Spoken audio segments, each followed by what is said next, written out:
Hi, my name is Michael McCann, and I will be your professor in sports law over the summer at Mississippi College School of Law over the 4-day intersession course between May 15th and May 18th. I'll begin with some background on myself, and then I'll talk about what to expect in the course and what I hope you get out of the course. I have been a law professor since 2005, where I began at Mississippi College School of Law. I was hired by Dean Jim Rosenblatt and Dr. Lee Royce to join the faculty, where I would teach full-time for 3 years. I teach sports law, torts, consumer law, healthcare law, immigration law, and other courses during that time.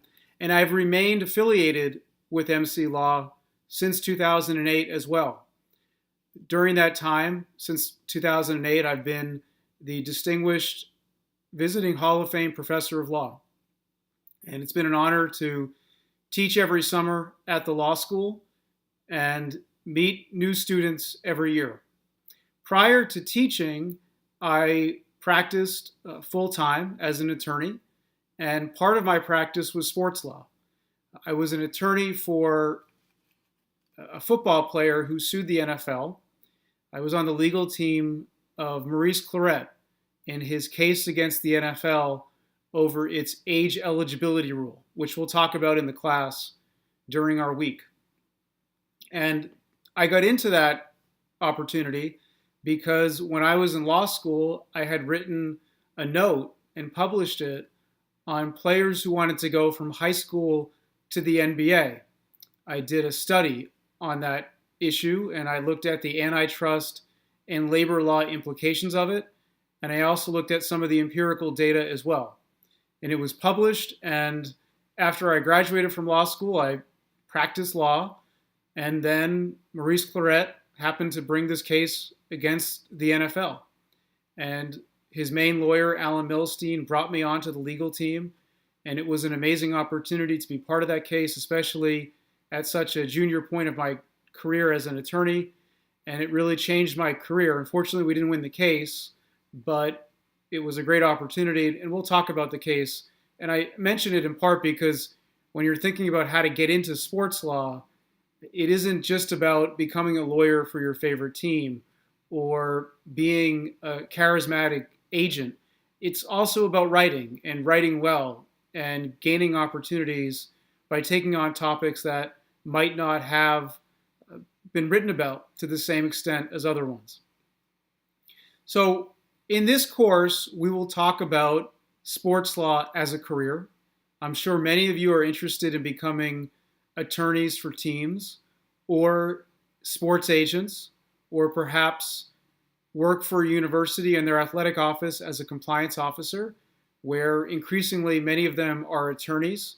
And that's in part because of the major changes that are going on in college sports in terms of how the law intersects with NCAA athletics. We'll talk about how to get into those paths, and in many cases they're difficult. Being realistic about it, if your goal is to go from law school to work for the NFL or to work for the Braves, the reality is that that's not probably going to happen. It's very hard to go from right out of law school into a league office as an attorney or a team office. That's in part because they're looking for people that have already practiced law for several years. They want seasoned attorneys, understandably, but you can certainly develop the necessary skills to position yourself for that kind of job several years after you've graduated from law school. And we'll talk about how to do that. We'll also look at other career paths.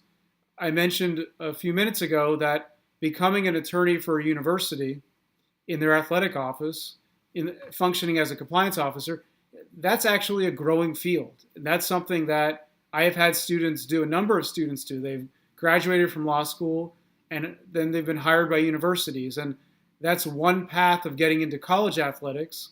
And it also is a path potentially of becoming one day an athletic director. Becoming a sports agent is also probably of some interest to some of you watching this. It's a hard field, and as we'll talk about, compensation for sports agents isn't nearly as great as it might seem in most cases. In many cases, sports agents have other jobs as well. Many of them are attorneys.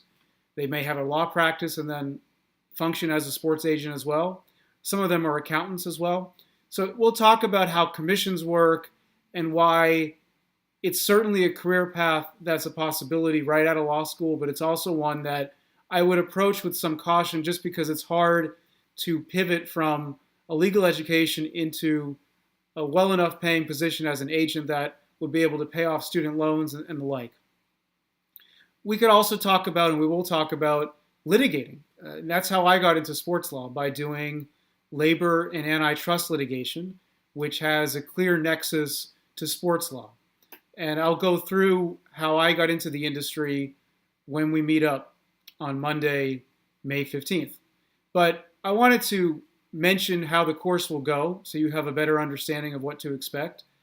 At the end of the week, there will be a multiple choice exam that will be closed book and that you'll take. And that will be mostly how your grade will be determined. In exceptional cases where students' class participation is truly extraordinary, I may have the capacity to bump a student grade up a half letter, but that's only in exceptional cases. But I do expect that you'll be active in terms of speaking, in terms of class participation. It's important as a lawyer to be able to communicate, and it's important to be able to discuss amongst your peers different legal issues and why they matter. In terms of subject material, we'll begin by looking at league power and commissioner authority. And I'm just going to flag now some of the topics that we'll talk about so you'll have a better sense of what to expect. We'll begin by looking at the key legal documents that govern professional sports leagues. There's a collective bargaining agreement negotiated between owners and players. The CBA, as it's better known as, is really the key document in terms of determining employment rights for players and whether or not they can be punished, under what circumstances they can be punished, how they can appeal punishment, how severe can a punishment be. Those sorts of issues are indicated in a collective bargaining agreement, and we'll talk about why leagues and players go the route of using a CBA. The hint is that it largely relates to antitrust and labor law. We'll also look at the league constitution, which is an agreement among owners and the league that's drafted by owners that addresses issues of how teams are punished. We'll talk about Deflategate. Of course, we'll also talk about owners getting in trouble, such as Donald Sterling and the Clippers. And we'll look at how the CBA and the league constitution relate to one another and where they might have overlap and where they might be in conflict. And we'll look at certain specific cases. I mentioned Donald Sterling, I mentioned Deflategate and the accompanying Tom Brady v. NFL litigation, but we'll also look at Bountygate.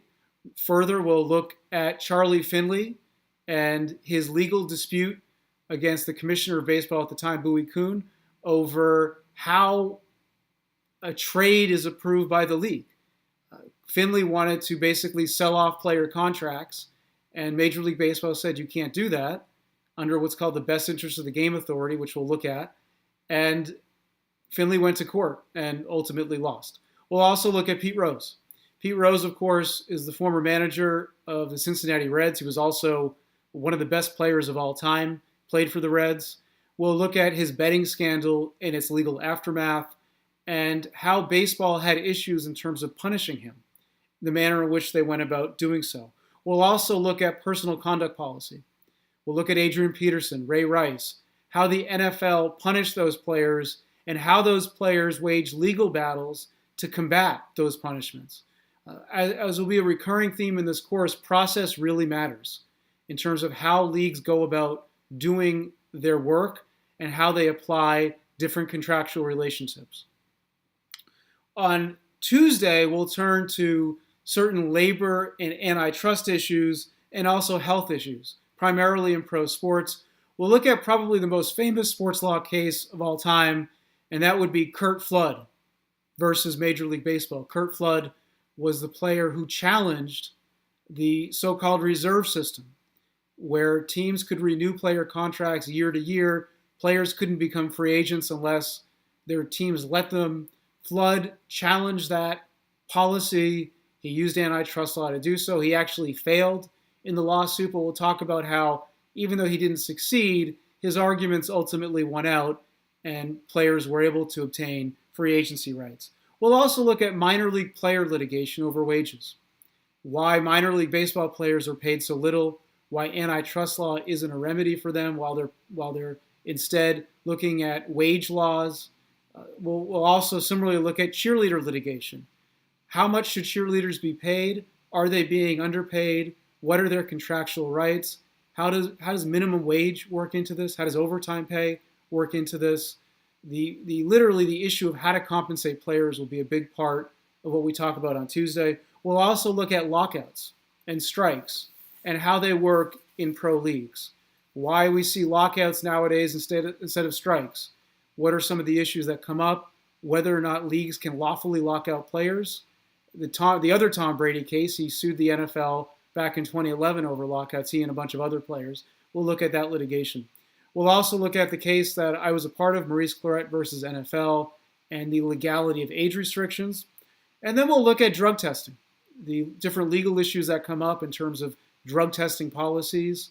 We'll look also particularly at Steve Howe, former Major League Baseball pitcher, and his legal challenge against Major League Baseball over his right, or his perceived right, to remain in the game in spite of being arrested on a drug charge.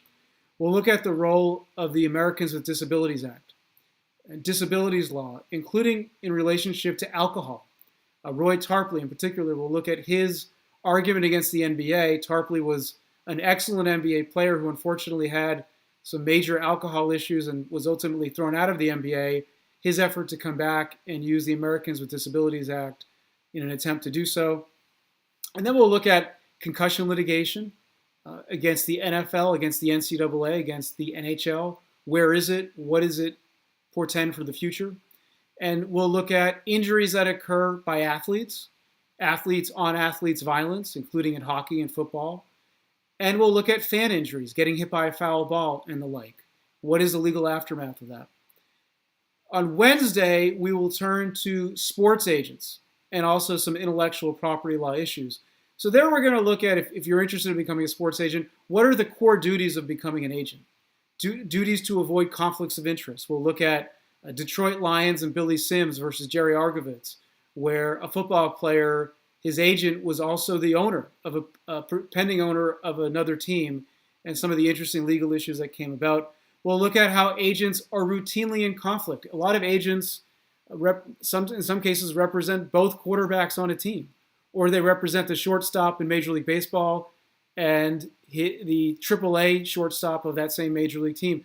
Why do we allow that? We don't let lawyers represent plaintiffs and defendants, so wouldn't there be a conflict with agents doing something analogous? Well, we'll talk about that. We'll also look at agents giving gifts to college athletes. We've seen agents give gifts to college athletes in future performance contracts. The contracts seemingly have consideration, offer acceptance. Why then have courts rejected them? What are the relevant public policies that have animated courts to reject them? There was the Norby Walters and Lloyd Bloom case against Brett Fullwood. That will be an interesting litigation to discuss, as well as Reggie Bush's issues with an agent who wanted to represent him.